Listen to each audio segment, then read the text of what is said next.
Hello, everyone. Thank you for joining us. We're so excited you're here. We're going to wait just a couple more moments as folks are logging in. Thank you.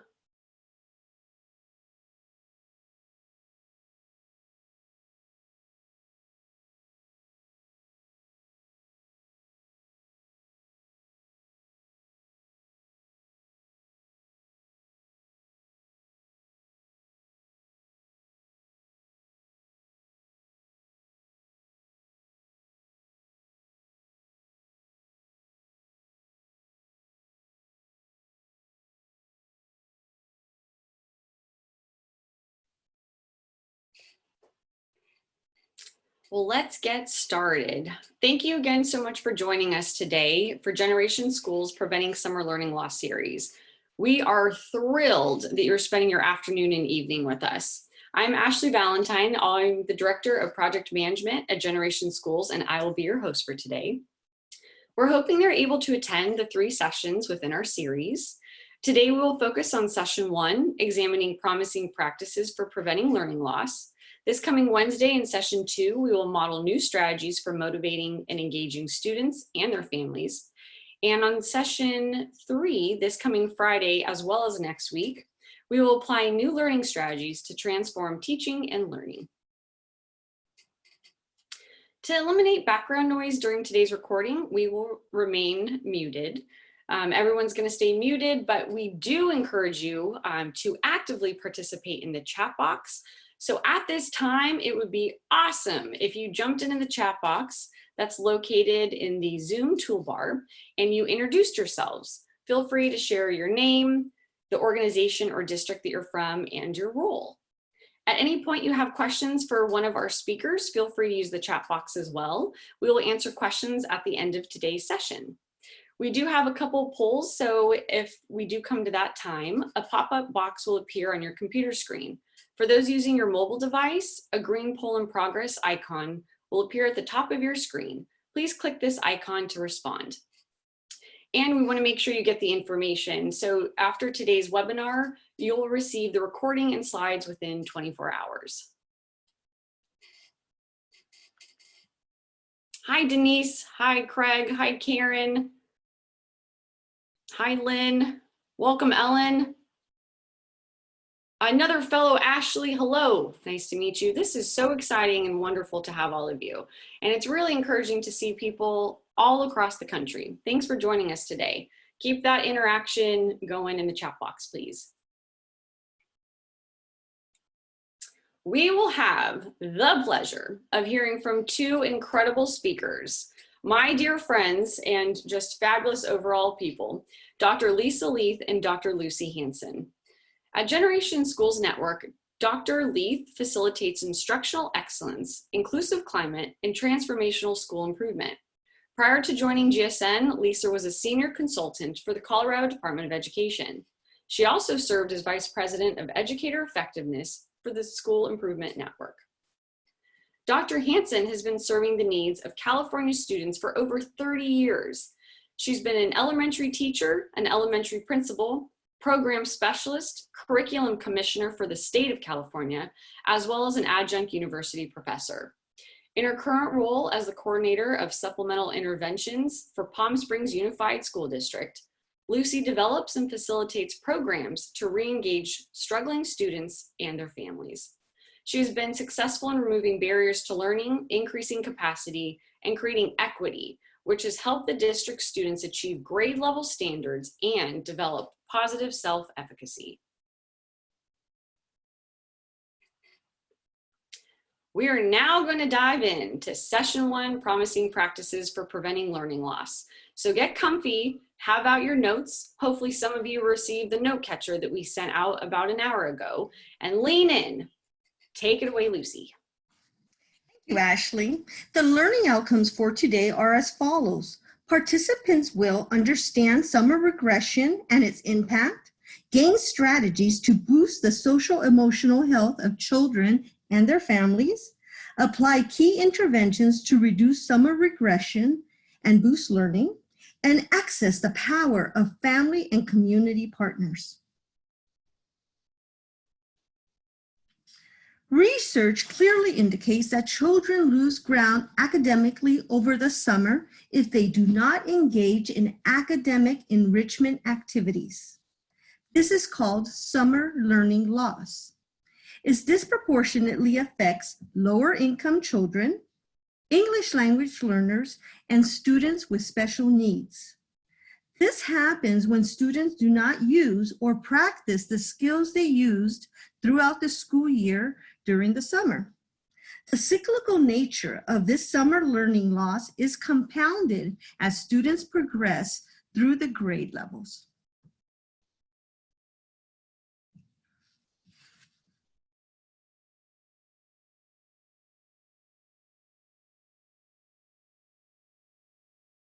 Regression data. It was published in 2018 in the Journal of Education Research.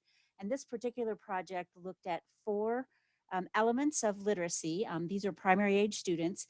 And they found that in all 4 elements, including spelling and fluency, upper socioeconomic status students continue to gain proficiency over the summer.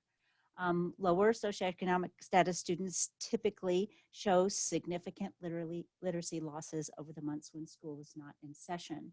And you can see at the moment that the end of the year tests were taken, right before the blue line begins to descend, there is an existing gap.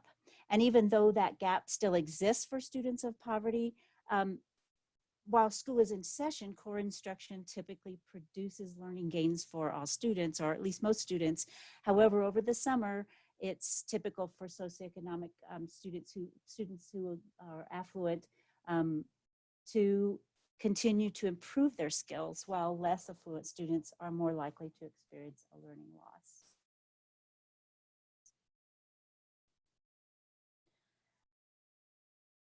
So most teachers are familiar with summer regression, and we spend time at the beginning of each school year reteaching. So we do this to regain summer losses. However, this year's a little bit different. So what is the typical summer break that your students usually have? And then because of the challenges of COVID, how many weeks will summer be this year?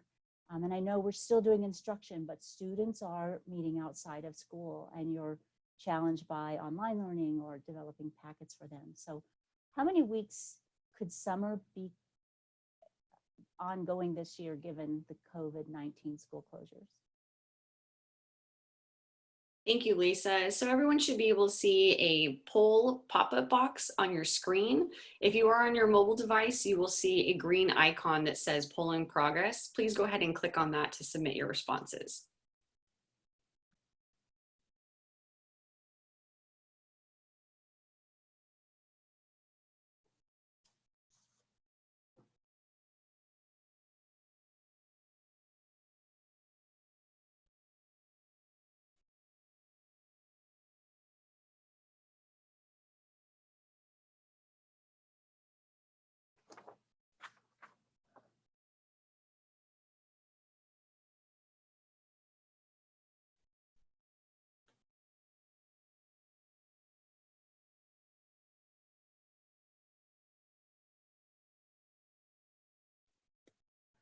So quite a few more weeks than our typical summer lasts. Given this context that we found ourselves in, there's an even higher risk of learning loss, especially for our struggling socioeconomic status students. So the purpose for this webinar, of our time together over this week, is to identify interventions and supports that we can apply to address these risks. The impact of COVID-19 has not just presented a threat to our health, although that is significant, especially for our older and our at-risk populations. But it's also preventing us from gathering together. It's closed our schools. It's potentially limiting opportunities for play and learning that our students are absolutely missing. But consider the impact on teachers, children, and families, in addition to the learning opportunities lost.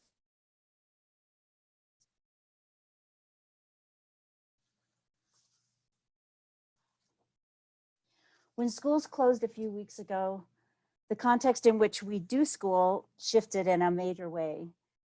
Students and their parents lost the structure of daily connections to their friends, to their family, to teachers. This has increased the incidence of things like depression, anxiety, anger. And our students need to feel safe. They need to feel connected. They need to feel cared for. And the absence of these things are root causes of many of the negative acting out that we see, not just in children, but in family members as well. As a matter of fact, here in Colorado, and I just looked at some Texas news reports as well, 911 calls have exponentially increased. Cases of abuse and domestic violence are epidemic in the news. So social emotional support is one of the most important needs that our families have in this new context. So as I work with the schools that have been continuing with us through the years, I'm finding out that they are doing all kinds of remarkable things to check in with their kids, because they know that social emotional health and learning engagement are inextricably entwined. So the work that you're doing to check in with your students, to lead Zoom meetings and send video links, or in those communities where technology is limited, you might be sending letters and cards or assembling packets of learning materials. And I know some teachers are dropping them off, and some are standing at the curb and handing out free and reduced breakfast and lunch while they're giving out the packets. Many teachers are making phone calls to individual students and parents weekly or more. I've even heard of teacher drive-by parades as teachers honk and wave driving by students' houses. One of the most important interventions we can apply to boosting student learning is to support student social emotional health. In fact, there's been a direct correlation between learning capacity and social emotional studies identified and demonstrated across multiple studies. One such study is the work of Oliver John and Philip Defru, and they demonstrated that the conditions for high intellectual engagement, so those things like curiosity and creativity and imagination, are most effectively developed through positive relationships and with emotional balance. So this is what happens when students learn through play and collaborating within a strong social emotional learning framework.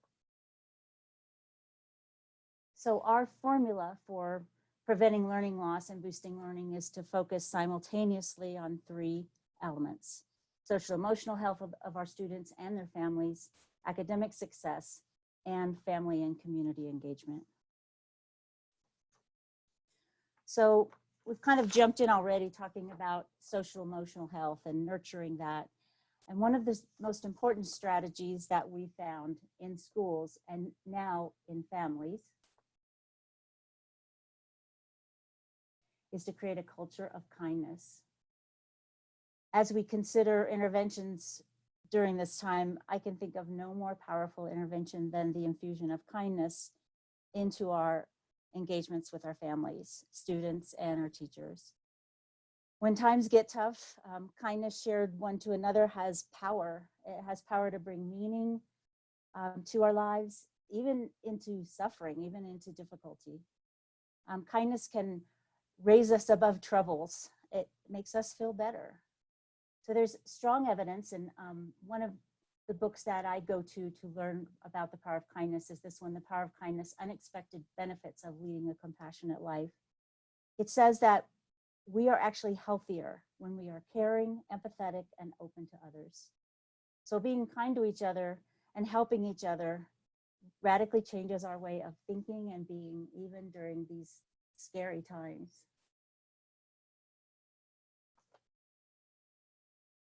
So most of you know Mr. Rogers. There's been a couple of documentaries and movies this year about him. He spoke about how his mom used to comfort him when scary things happened in the news. She would tell him, look for the helpers. You will always find people who are helping.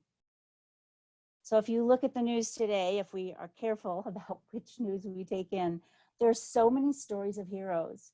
There are people checking on their neighbors, working in food kitchens, donating school supplies, working on the front lines of the health crisis.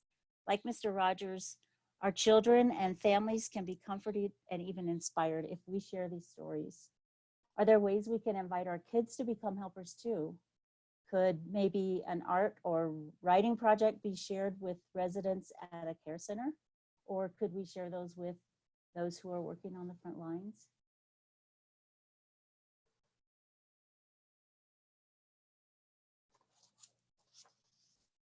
Cultivating kindness requires that we have strategies for maintaining our own social emotional balance.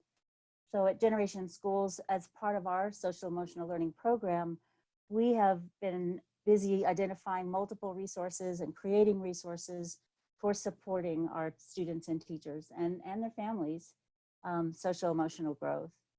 So I've put links to some of those resources here for you to apply to your own social emotional growth and then to share with your families and students. Circle time, when in a classroom, the kids get on the floor and sit down with their teacher and each gets a chance to talk about how they're feeling or what they're looking forward to, is very adaptable to family time. Even very young children can use emojis to point out how they feel and which character represents their emotions. There's a new coping with crisis unit that Generation Schools has just put out, and that's actually available free to anyone who needs it during this crisis time. But one of my favorites is the Mindfulness Minute, and that is linked here. It's a great go-to for teachers and parents because we're kind of overwhelmed by the demands of today. There's actually a Zen saying that you should meditate for an hour every day unless you're too busy, and then you should meditate for 2 hours. But seriously, we're in a phase of perpetual motion. Many of us, we feel like we don't have a moment just to breathe. And that pace can lead to intense emotions and meltdowns. I have talked to parents who are being required or dependent upon to work from home on the same computer they're supposed to be teaching their child on, while their husband is working from home as well, or their wife is working from home as well. So just 60 cents of mindfulness can reset our emotions, reset our heart rate, lower our blood pressure. It can minimize anxiety and help us find a place of peace and calm. I know many of you are already engaged in social emotional learning. Some of those strategies probably include mindfulness, but as you were thinking about social emotional supports, what strategy came to mind? What strategy or resource are you currently applying to effectively nurture the whole child? You go to the chat box and share some of those strategies with us.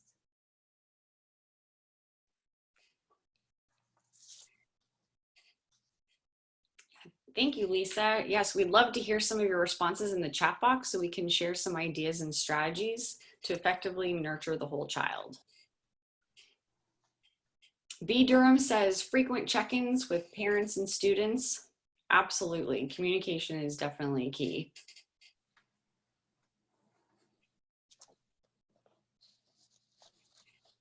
I do weekly email to parents and students with clear to-do lists. That's very helpful. A simple check-in to rate the day on a scale of 1 to 10. I think we could all use that. How are we all feeling right now? Lynn Clark says, we do a Zoom session 4 times a week. Fabulous. We always start with a time for questions, comments, or just time to vent about frustrations. I think we can all use that after this. Butler Cox says, required weekly check-in by teachers with students.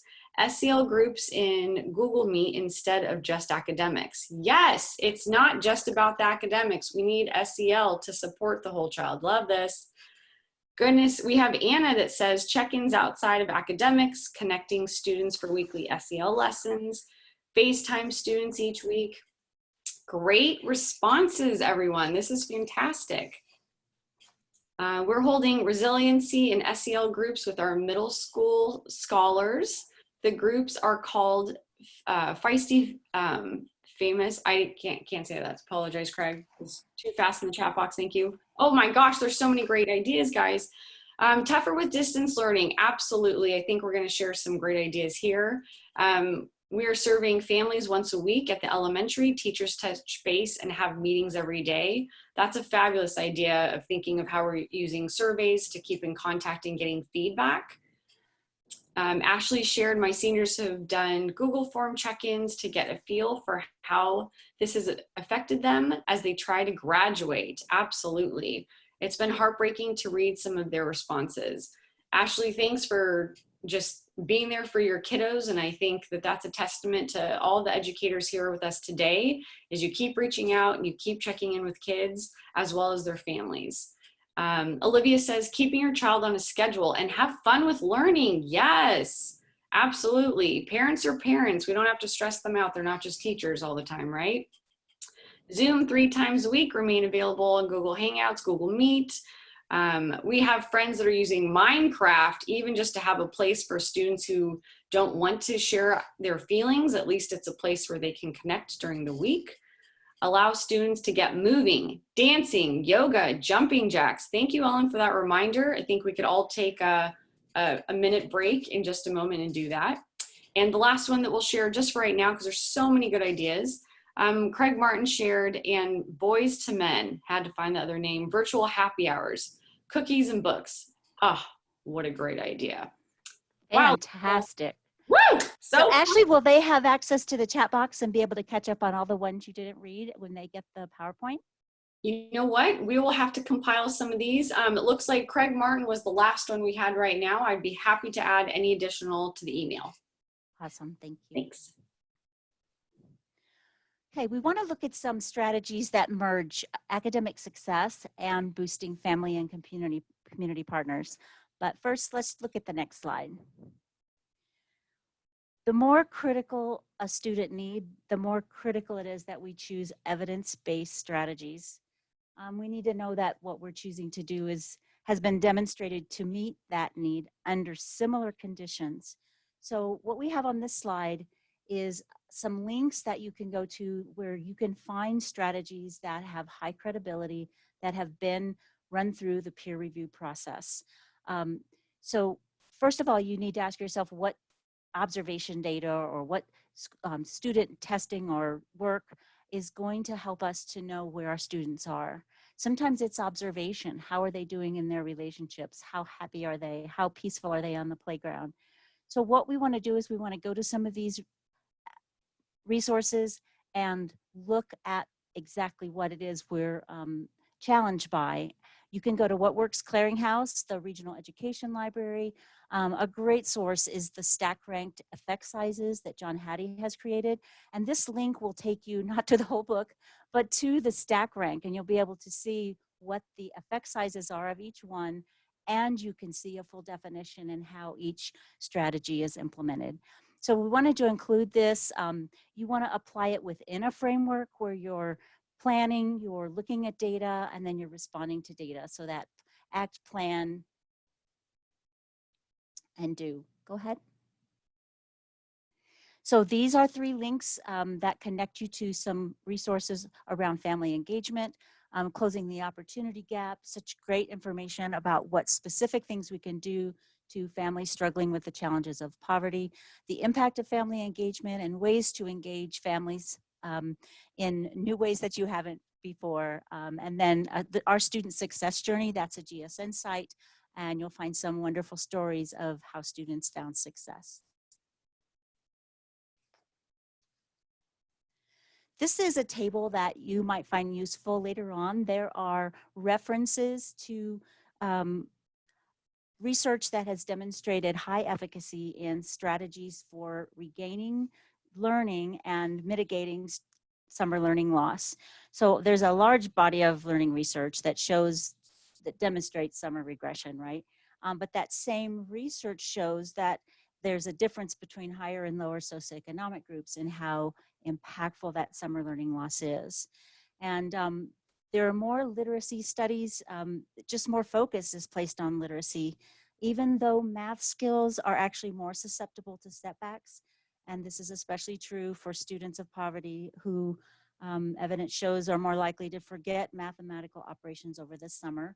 One of the reasons for this is that parents are less likely to engage in numeracy activities than literacy activities. So even though many parents will buy books for their children and associate literacy with playtime, encourage literacy associated kinds of play, they do not tend to do the same kinds of numeracy activities in the home. So as you look through these articles, you will find that the results are higher when families are inviting children to play, so the learning is embedded into play, and when parents are supported in what kind of games and activities they can do as a family. So parent engagement matters so much. So my co-presenter today, Dr. Lucy Hansen, as she said, directs Title I programs for Palm Springs School District. So Lucy, I wondered if you might share a couple of examples of what has boosted learning outside of school in Palm Springs. Yes, I will. Actually, what I'm going to do is high quality summer programs can be particularly effective in engaging students who have not been previously successful in school. We put together a Camp Read a Lot last year, and basically what it was is that we took the students that did not pass their phonemic awareness when we tested them through DIBELS and brought them together. We invited the students and their parents to a camp activity. Well, in this camp activity, what we did with the students was we did guided reading, we played a lot of games that had to do with matching and phonics, and we had different teachers managing every activity. But what we did, meanwhile, the parents were on the other side of the room, and I was working with the parents on different strategies. An example, we talked about multiple intelligences, and I had the parents do an activity that had to do with multiple intelligences. We talked about their children, about how not to compare them to one another. Everybody has gifts, but what I had was a captive audience. Yes, I had the students there and we were working with them in activities, but I wanted the parents to be able to experience what we were doing, because we were providing them at the end with guided reading books in backpacks. So there was a lot of different ways that we engaged the parents. But I think one of the most memorable part of this workshop was when I had the parents write a letter to their child, which a lot of them had never done. And they were able to communicate them. What are their aspirations, their hope and dreams for them as they go through the school system? We had field trips. Well, we had the field trips come into us, but in the same way, we could have virtual field trips, and we had that capability. But see, what I really learned is that if you want to capture the parents, you have to go ahead and do things a little bit different. When it came to preparing the snacks, we used cereal, marshmallows, just different things. We knew it was a success because as we followed these students, they were able to, again, reap the, I would say, the rewards of participating, because now I had parents that were willing to engage in other workshops. So then it came to my middle schoolers. My middle schoolers, I looked at their grades. I looked at all the middle schoolers with D's and F's, okay? What I did was invite them to a Saturday Math Live workshop, 2 Saturdays in a row, 2 different locations. Well, what I had the students do, knowing that they were struggling in math, is I made sure there was some systematic direct instruction where they were getting some concepts. Then what I had another group do was look at the area, geometry, how do you measure? And to do this, one of the math teachers that I hired brought in a big old dollhouse, and they were just measuring and just having a good time. After that, they said, well, can we measure the classroom? So see, the learning started getting alive to them. They were engaging. Another project that we had was metric and standard forms of measurement.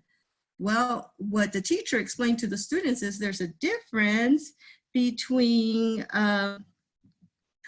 what do you call it, between an American card and a Japanese card. And the kids actually went into the parking lot. We pulled up 2 of the hoods and started looking. And the kids were able, oh, look at that. Okay, this is this. And they were able to look at the tools also to see what kind of tools you would use and why there was differences. To top that off, they had a field trip to a mechanic shop up the street. So again, thinking out of the box. Now, as we looked at the other activities that we did, we taught the students family math games. Those family math games, we were able to let them take them home with them so they could teach it to somebody else. Now, what we're looking at is these are the type of activities that can be used at home in summer learning programs. Not all the students maybe have the technology that's needed in order to have a virtual or a Zoom meeting class, but we can give them the basis, the foundation, so that they could have these type of activities. Now, family engagement comes in different modes. This one right here is a family charter. What does our family stand for?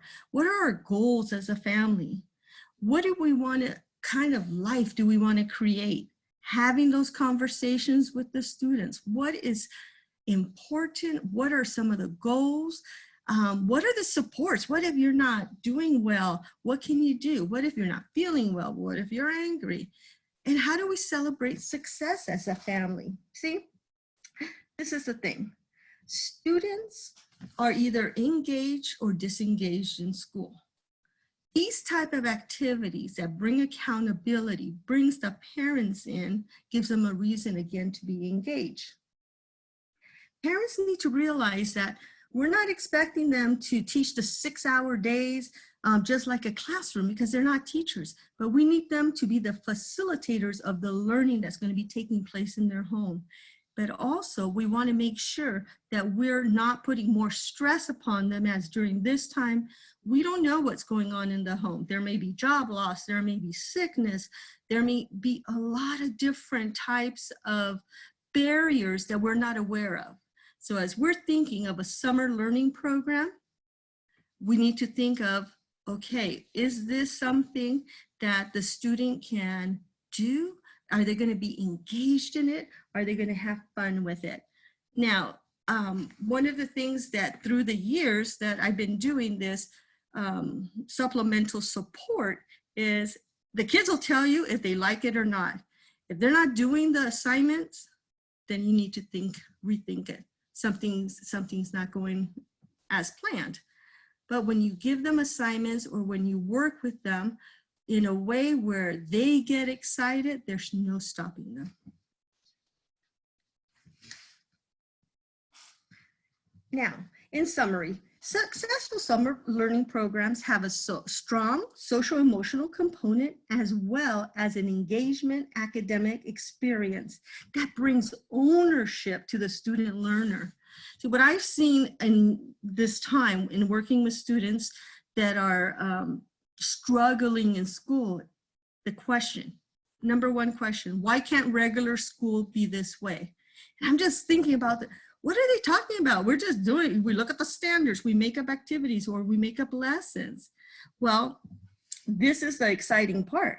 If we empower the students to be owners of their education and empower the parents to be supportive advocates for their child, the summer learning loss can be diminished so that students can experience success in their upcoming grades. If they don't, what happens is it starts accumulating year after year, and the gap gets bigger and bigger. So when we're looking at a summer loss program, the more clear we are, the more concise we are, the more we know about the families that we serve. Do they have the technology? Do they not have the technology? Oh, they may have the technology, but they don't have the connectivity. All those conditions or barriers we need to take into account as we start going again, as we start planning for these activities and lessons that will bring learning to the child.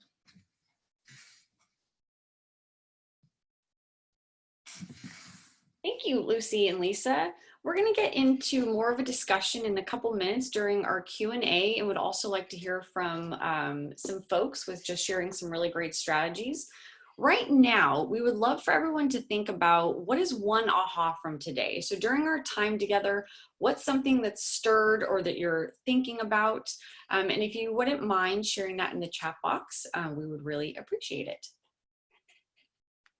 And these are also responses that do not need to be shared out loud, so feel free to share it amongst everyone or just the panelists. We'll give you just a couple of moments.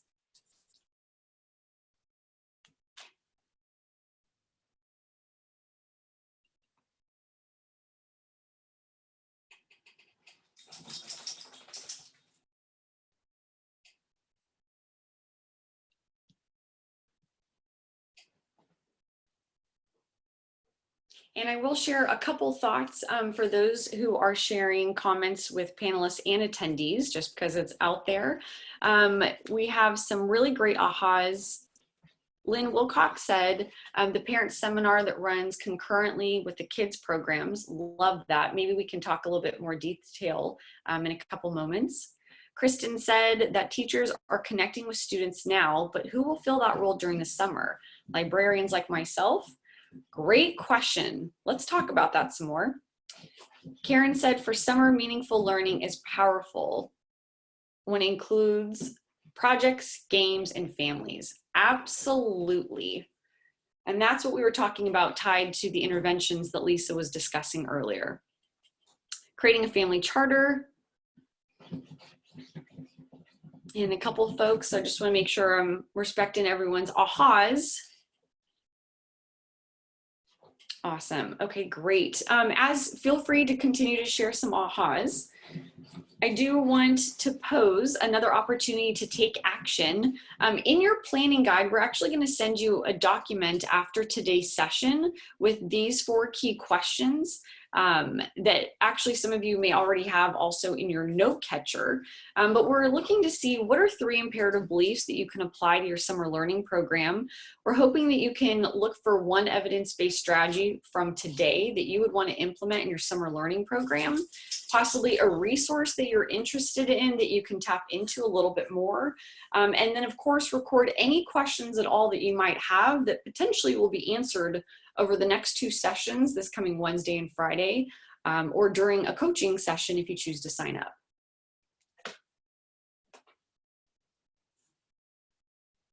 And we are very excited to continue this series for session 2 and for session 3. They both take place this Wednesday and Friday, as well as next week. If you have colleagues that would like to participate in session 1, they actually can still do so. Coaching sessions will begin the week of May 18th. Sign-up information will come at the end of this week, and we'll make sure to email that out to you. You can register on our COVID-19 resource webpage or click the yellow boxes to register when you receive the slides today. And additionally, for joining us today, we really appreciated it. We wanted to make sure that you had the opportunity to access the new middle and high school coping with crisis units, as well as the summer learning planning guide to use when planning your summer program. If you're interested in additional COVID-19 resources and offerings, please visit the URL listed on the bottom of the slides. And great, so that's going to take us into our Q&A portion, where we're going to take some of your questions that you've already started putting into the chat box. We appreciate that. And we will start with one in just a moment. For folks that are concerned if they're not able to attend, possibly because of time, please, yes, sign up and we will send you a recording for this session. I appreciate that. Okay, we're going to take our first question. Lucy, this will be a question for you, if you don't mind. As you were sharing about your Camp Read-A-Lot program, the question was asked, how do you change these activities for potential distance learning, especially for students K-5? So if I was doing a camp read a lot and they had the availability of different software, that those might be some activities. But I think it went back to the purpose of it was to actually engage the parents in that one. So maybe start off with a Zoom type of workshop for parents, 20 minutes. And this is what I've learned also over the years.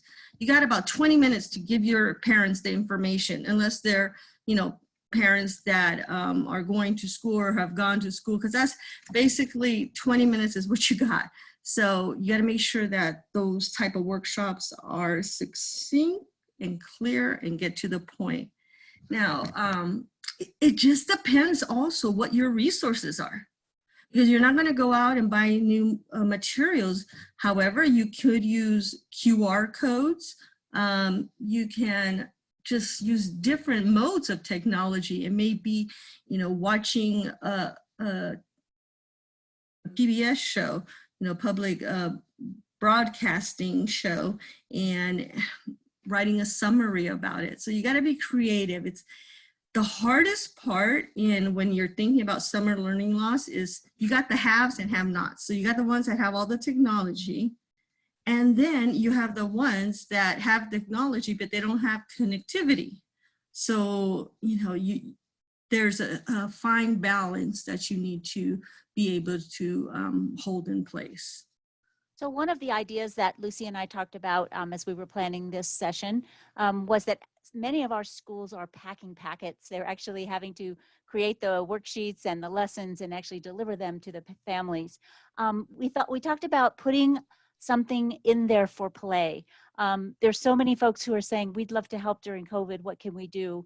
There are folks that might be able to get you popsicle sticks or sheets of cardboard or construction paper. If you can put an activity in and call it parent and child activity, or something to teach your family, in the packet, they will know there's something special for them, even if it's,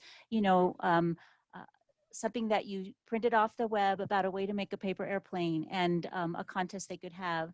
But those activities, inviting the parents into them, can make a big difference. Hope that answered the question a little bit, at least. Lucy, someone is asking, how do you fund the Camp Read a Lot and your other initiatives? Well, because supplemental interventions, I use the Title I funds. I also get donations. And, when you talk and you're excited about the programs, people want to be part of that. And they give you stuff. You got to also know what stores around you are willing to donate. Like I could tell you, our Stater Brothers, they'll give us like $50. Home Depot, another $50. So, knowing your community is critical. But really, the expense really came from the teachers, the hourly teachers that I had there. But other than that, those are minimal expenses.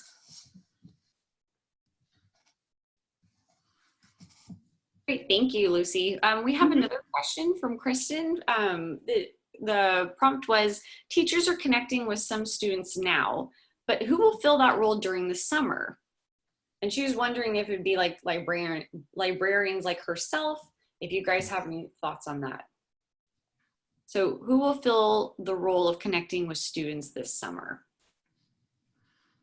Well, in my world, because I do the supplemental interventions, those are supplemental positions, for example. So I can get, let's say, teachers or teachers, 2 per grade, that would help with the monitoring and checking in with the students.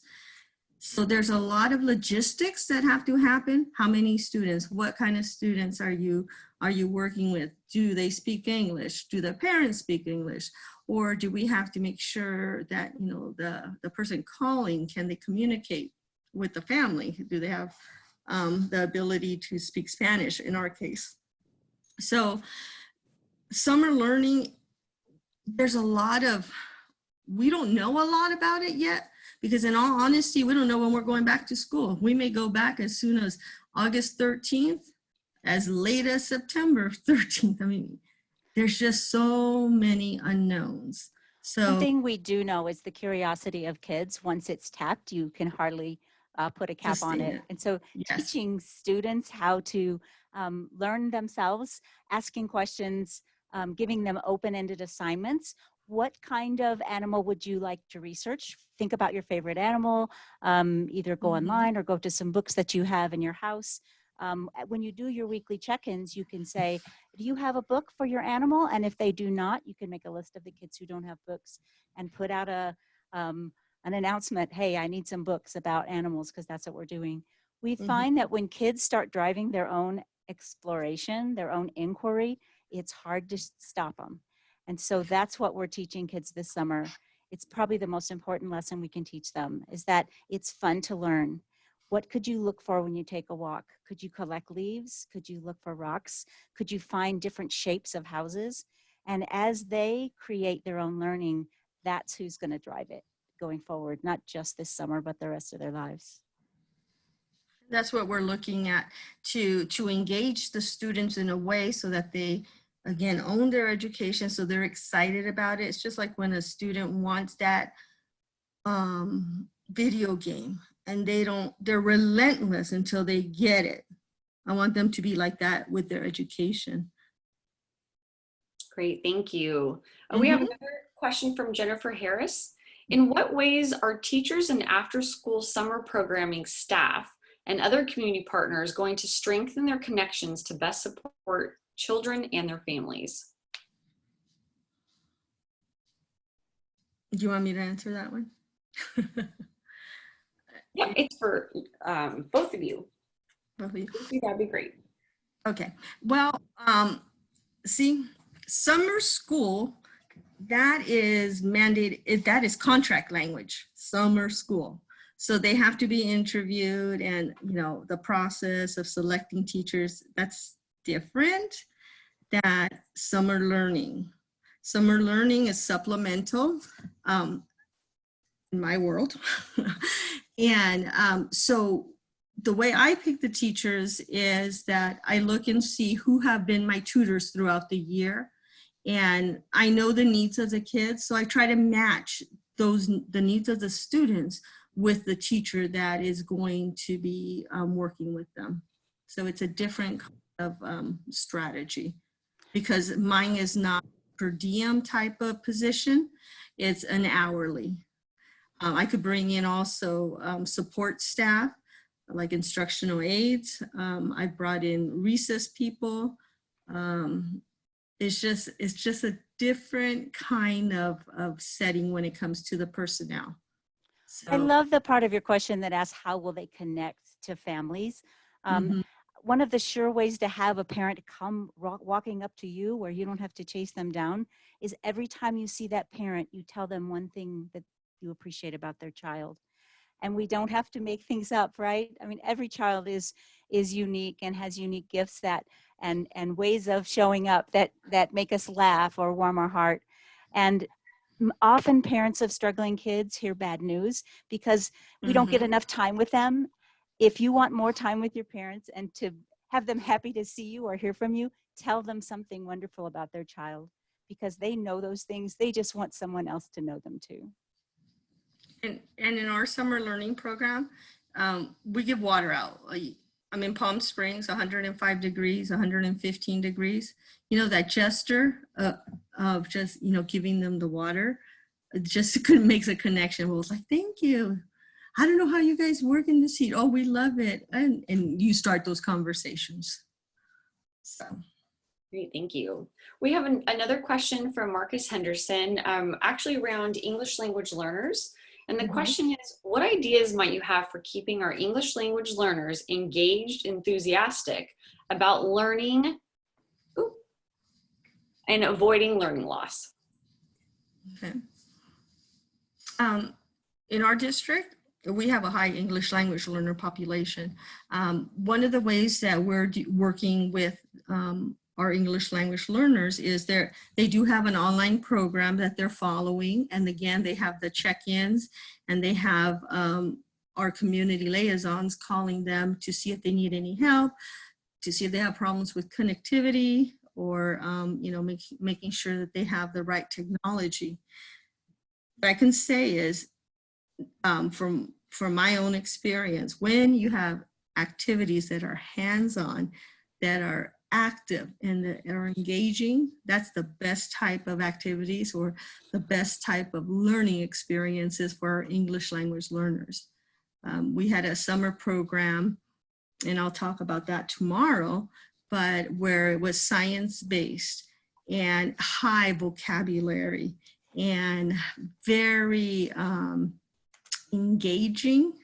And because we worked a lot with our newcomers, students that have been in our country for a year or less, you can see the excitement. And what I was very pleased with was the high level of Spanish vocabulary that they had, when in fact, I hadn't heard that before. But then they were able to make that transition into, okay, so how do you say that in English? Because they knew it already in Spanish.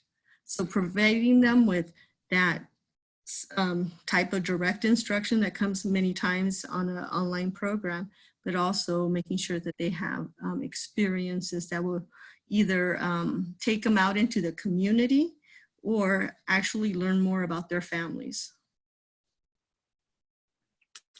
Thank you. And Karen also responded in the chat box to this question as well, Lucy.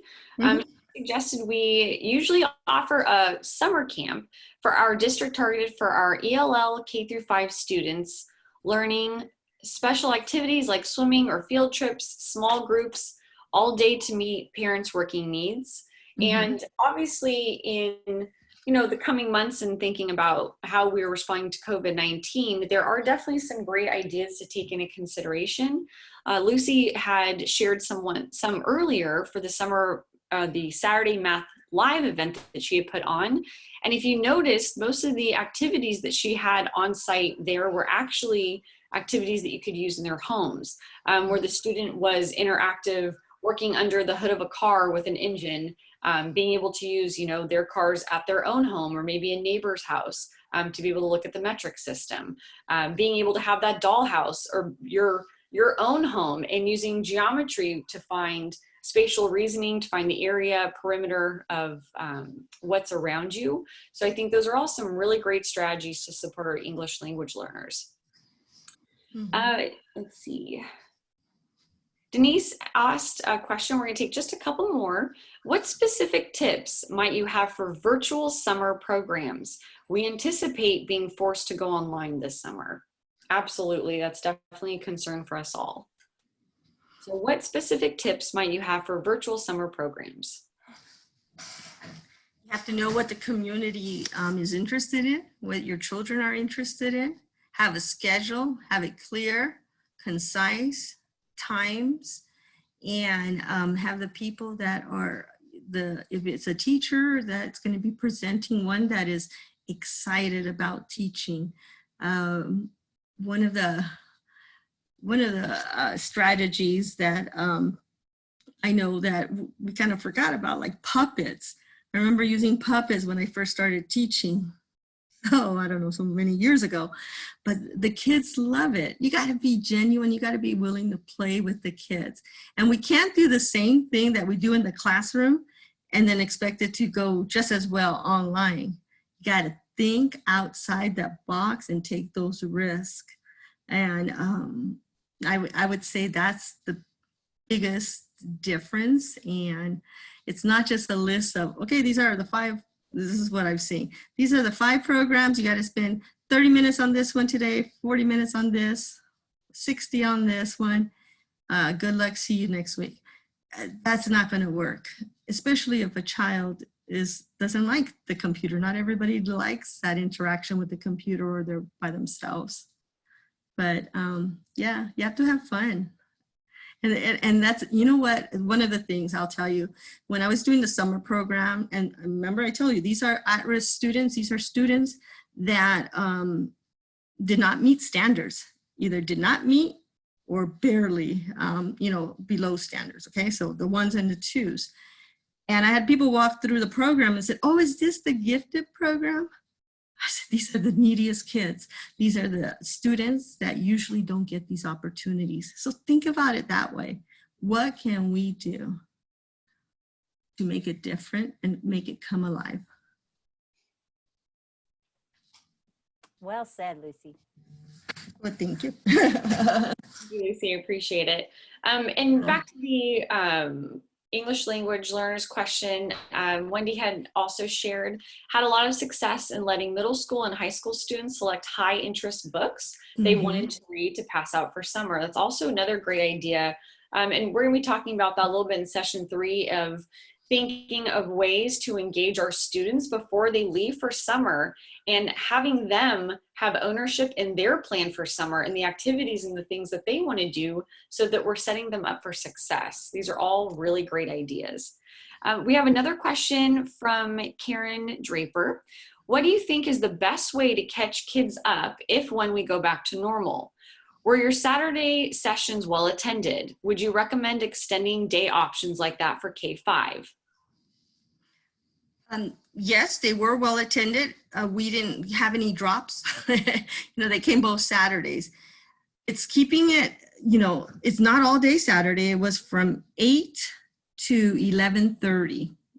And then we did provide breakfast for them. So, you had to do the logistics of that. And yes, other schools in the district have had like Saturday schools, or they call it Science Saturday, and different things like that to, again, get the students engaged in their education. The students, especially as they get older, they have to be able to want it. How bad do you want it? The little ones, they'll eat it up because they want to learn, but maybe, let me talk about an English language learner in 2nd grade struggling to read. Well, in 1st grade, towards the end, is usually where you get all that, more of the high level phonics. They missed it maybe because they didn't understand the language. So it's knowing where they're at, whether it's through an online assessment or you're using other type of formative assessments to look at it and targeting those gaps. Because if not, you'll just be hoping. And I used to tell my staff, hoping is not a strategy. It's not. So you got to be really specific and engaging in what they do. And if the parents would bring them for those little bit of times, you can make an impact.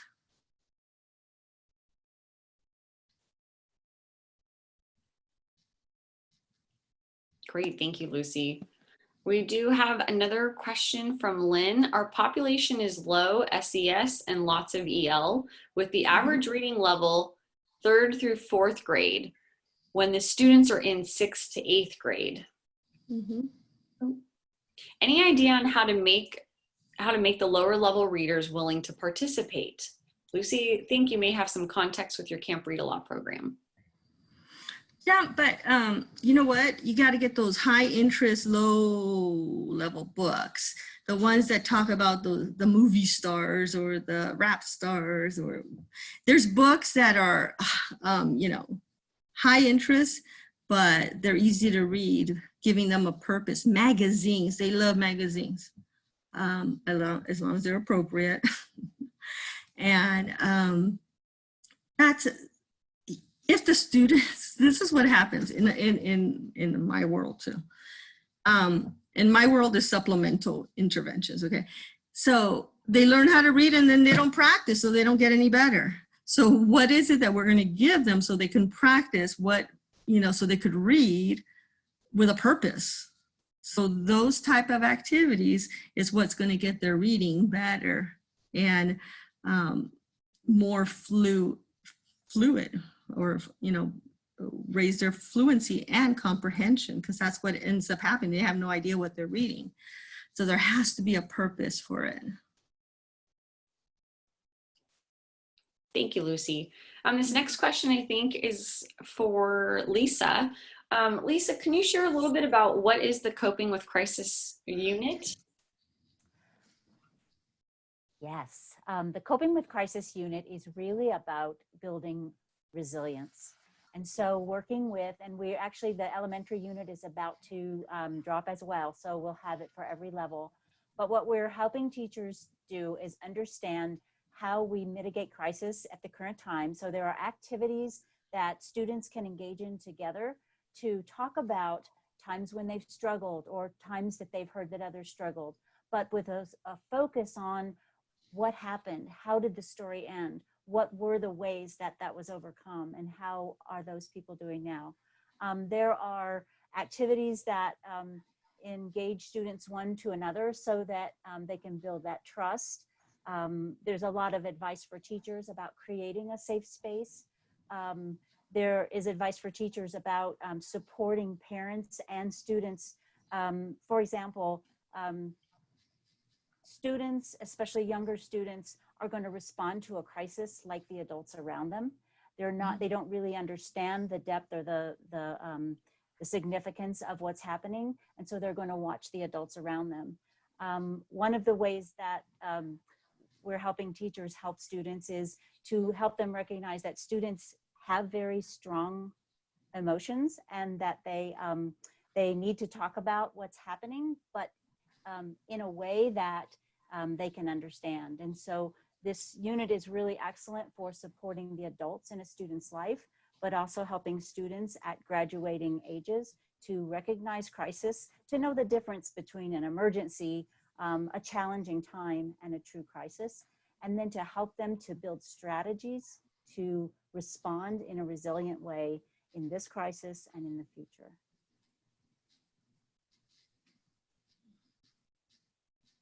There are 4 lessons and a project at the end that pulls all the lessons together in each one of the units. Thanks, Lisa. I really appreciate you sharing about that. Well, this concludes our Q&A portion. Of course, if there's any other questions, you're welcome to reach out at any time. And just as a reminder, at the end of today's session, or within the next 24 hours, I should say, we'll absolutely send you today's slides as well as the recording. And we're always looking to improve our program. So please complete the feedback survey at the end of this session and tell us how we did. It will hopefully pop up at the end of our meeting today once the host exits. We will include the survey link in the email as well. Any feedback you give is really just incredibly beneficial for us. And it'll also give us insight if we need to tweak or support any additional resources for our upcoming sessions 2 and 3. So once again, we thank you so much for joining us and spending your afternoon or evening with us. Here's our speaker contact information if you have any additional questions. At any time, you're welcome to reach out, but we hope that we get to see you this coming Wednesday. Thanks and have a great day.